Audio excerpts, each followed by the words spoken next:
For most of the last decade, Nashville was the answer to a question the whole country seemed to be asking at once. Where should we go?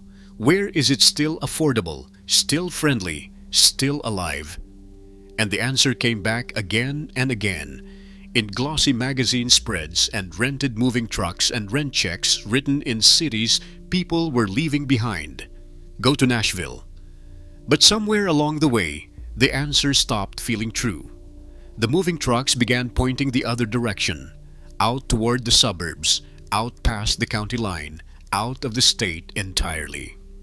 The crown the city had worn so proudly was quietly set down, and the people who had made Nashville worth moving to in the first place began to wonder whether the thing they came for was still there at all. This is the story of how a city got everything it wished for. To understand what Nashville lost, you have to understand what it was, long before anyone thought to sell it. It began in the winter of 1779 with a party of settlers led by a man named James Robertson, walking overland through a brutal cold toward a bluff above the Cumberland River. A second group, under John Donaldson, followed by flatboat, drifting down freezing water with women, children, and enslaved people aboard. They came together the next spring at a wooden stockade they called Fort Nashborough, named for a Revolutionary War general who had died at a battle he would never see the end of. The river was the reason the place existed. Before there were railroads, the water was the road, and everything and everyone moved along it. The town that grew up on that bluff was ambitious in a particular, almost tender way. It wanted to be taken seriously. It filled itself with colleges and academies until it earned a nickname it wore with real pride, the Athens of the South, and it meant that literally. For a World's Fair in 1897, the city built a full-scale replica of the Parthenon, a Greek temple standing in a Tennessee park, as if to insist to the rest of the country that culture could live here too. But the thing that would define Nashville forever was not marble. It was sound. In 1892, a riverboat captain funded a great brick tabernacle downtown, a hall built for revivals and preaching. They called it the Ryman, and decades later, that room would become known as the Mother Church of Country Music because of what started crackling out of the city's radio towers. In 1925, a station called WSM put a barn dance on the air. An announcer named George Hay gave it a new name, the Grand Ole Opry, and the whole country began to listen. Around 1950, another WSM voice, David Cobb, called the place Music City, and the name stuck to it like a second skin. The music had been here long before the radio towers, of course. Back in 1871, a group of young singers from Fisk University, many of them born into slavery, toured the world with the sorrow songs of the American South and stunned audiences from New York to Europe. The Fisk Jubilee Singers carried Nashville's voice across an ocean before country music even had a name. And when the recording industry finally settled on Music Row in the years after the Opry, it did so on the strength of ordinary craftspeople, the session players and arrangers who built what came to be called the Nashville Sound, note by note, in rooms like RCA Studio B. This was never a city of one kind of music. It was a city where music was labor, and labor was honored. For the better part of a century, that is what Nashville was. Not a destination, a workshop, a town where the music was made, in low brick buildings on a street called Music Row, in studios where session players and songwriters built a sound one take at a time.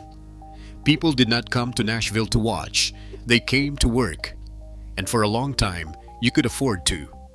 There is a part of this story the postcards never told, and it matters because the city would repeat it later without seeming to notice. Before Music Row, there was Jefferson Street, a corridor in a historically black part of town, thick with clubs like the New Era and the Del Morocco, where the music was as alive as anywhere in America. It was Nashville's first Music Row, and almost nobody calls it that now.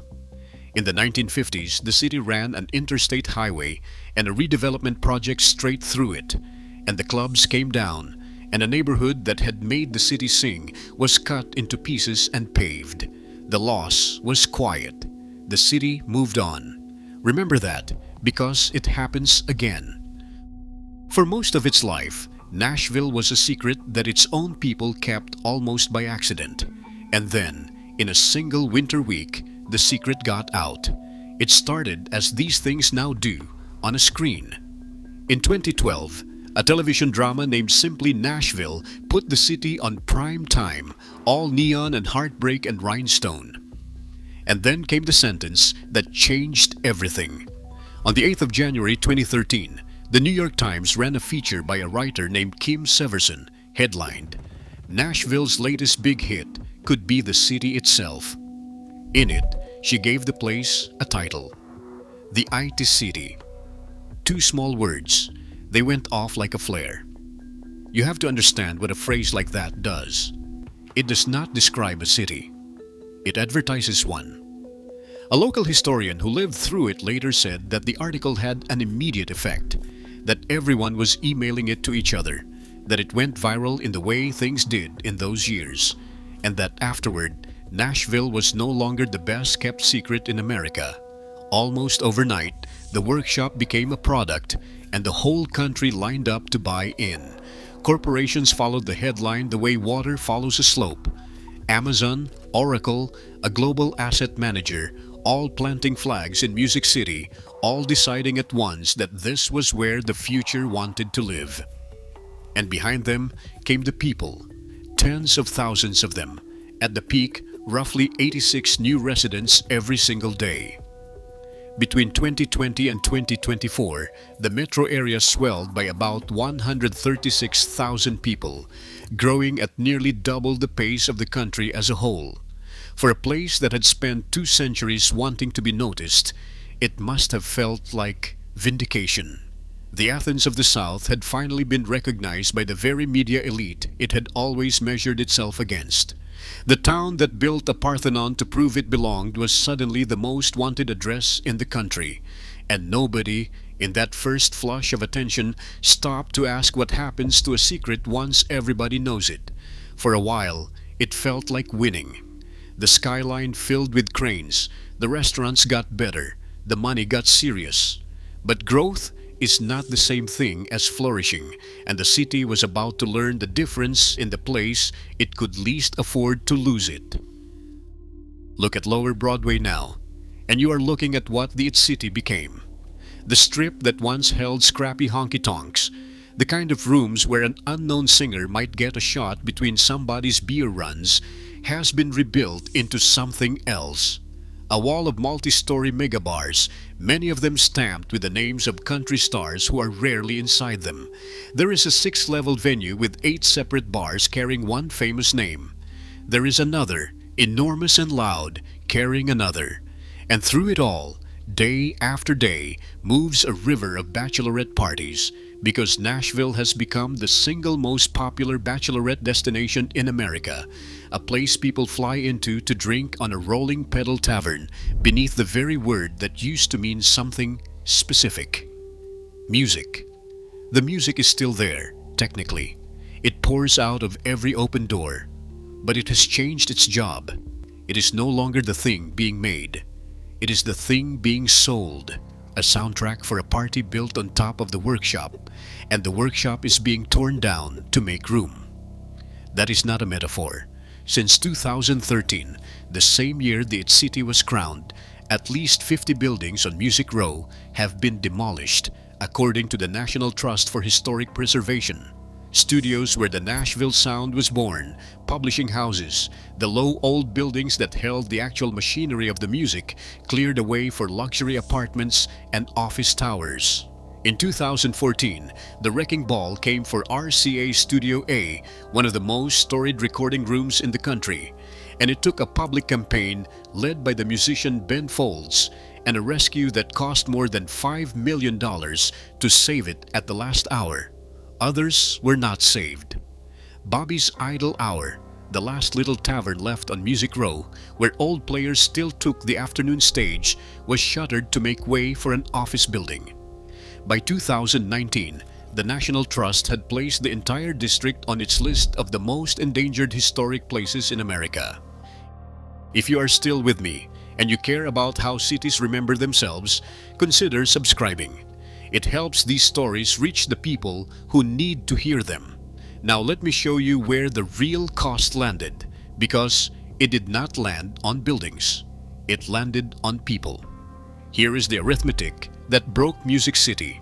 In just 5 years, the price of a typical home in Nashville rose by roughly half, climbing from a little over $300,000 to around $460,000. Across Tennessee, home prices doubled after 2020, but wages did not double. The city's median income sat near $71,000, and by the time a recent study was done, only about 9% of Nashville's neighborhoods were still affordable to a family earning $100,000 a year. For Black and Hispanic families, fewer than 1% of neighborhoods were within reach. Between 2010 and 2023, the city lost an estimated 27,000 affordable homes, the modest older housing that working people actually live in, replaced by units priced for the newcomers. The average rent climbed towards $1,700 a month, and nearly half of the county's renters found themselves spending more on shelter than the old rule of thumb said anyone safely could. An urban studies scholar who watched it happen put it plainly. The city, he warned, was at risk of becoming a chic urban playground for the wealthy. And for the people who had always been the point of the place, the songwriters too rent checks from broke. The service workers, the families who had been here for generations, the message arrived in the form of an eviction notice or a rent increase or a for sale sign on the lawn next door.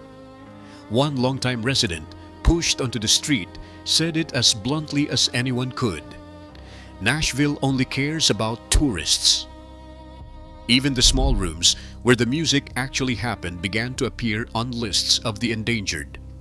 The Bluebird Cafe, the tiny listening room where songwriters played to a hush and where more than one career was born, landed on a roster of historic places at risk.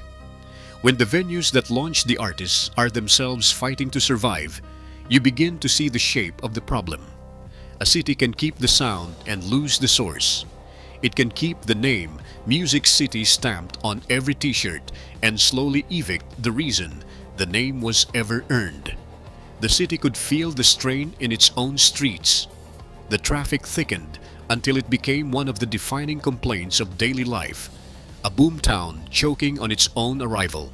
In 2018, Nashville put a sweeping transit plan to a public vote, billions of dollars for rail and buses, and the voters rejected it by nearly 2-1. It would take 6 more years and a humbler plan before the city finally passed a $3.1 billion transportation program in 2024. By then, for a lot of people, the damage to the daily texture of life was already done. And this is the moment to remember Jefferson Street. Because what happened to Music Row was the same story the city had told once before, just told more gently. A place where music was made, a place that belonged to the people who made it, sacrificed to the logic of development and worth measured in square footage. The first time it was a highway through a black neighborhood, and the loss was violent and fast. The second time, it was a wave of luxury towers, and the loss was slow and polite. But it was the same loss. A city forgetting again the exact thing that made it worth coming to. So the newcomers kept coming, and the city kept growing, and the sound of its own success grew loud enough to drown out a quieter fact. The magic was leaving. By 2019, the local paper that had watched the whole thing unfold ran an obituary for the phrase itself. Rest in peace, its city. The title they wrote no longer fit, and the numbers, when they finally arrived, told a stranger and sadder story than any headline. The city core, Davidson County itself, actually shrank 1 year, losing more than 11,000 people as more residents left for other parts of the country than moved in.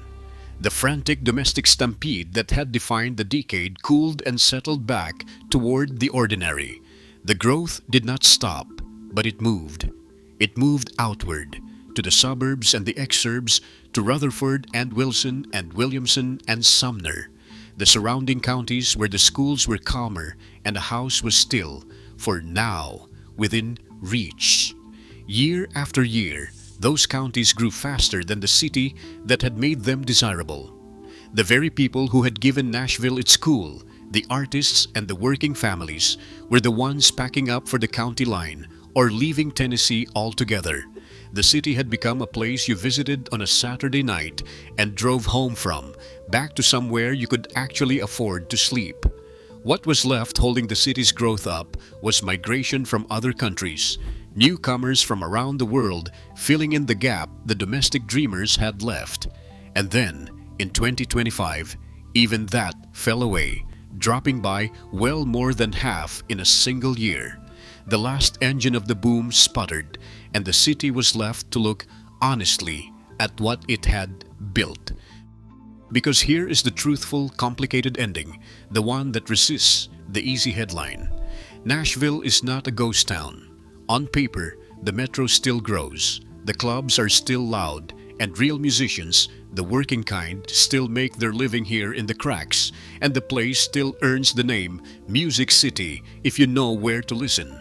But something specific has gone. The affordability that let a broke songwriter take a chance. The sense of a secret. The feeling of a working town rather than a themed one. New shadows have crept in that the founders could never have imagined.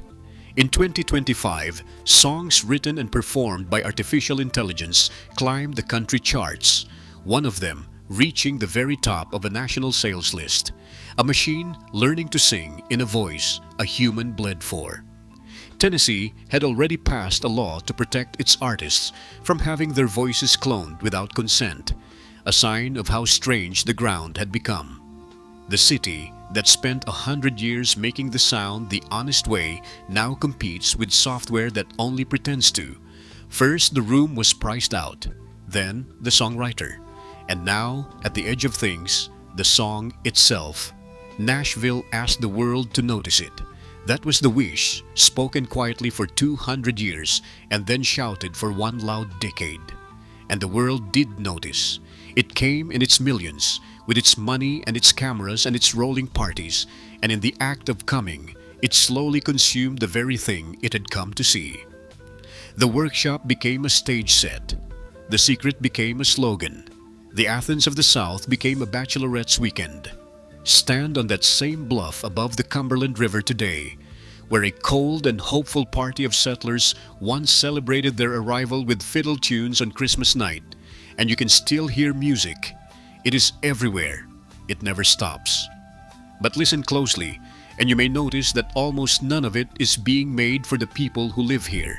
It is being made for the people passing through, and the ones who built this city into something worth singing about are, more and more, somewhere else, in a quieter place, listening to the sound of what they lost. If you want to see how this same story is playing out in the city Nashville is quietly following, step for step, the one that was the It City before Nashville ever was, that video is on the screen now.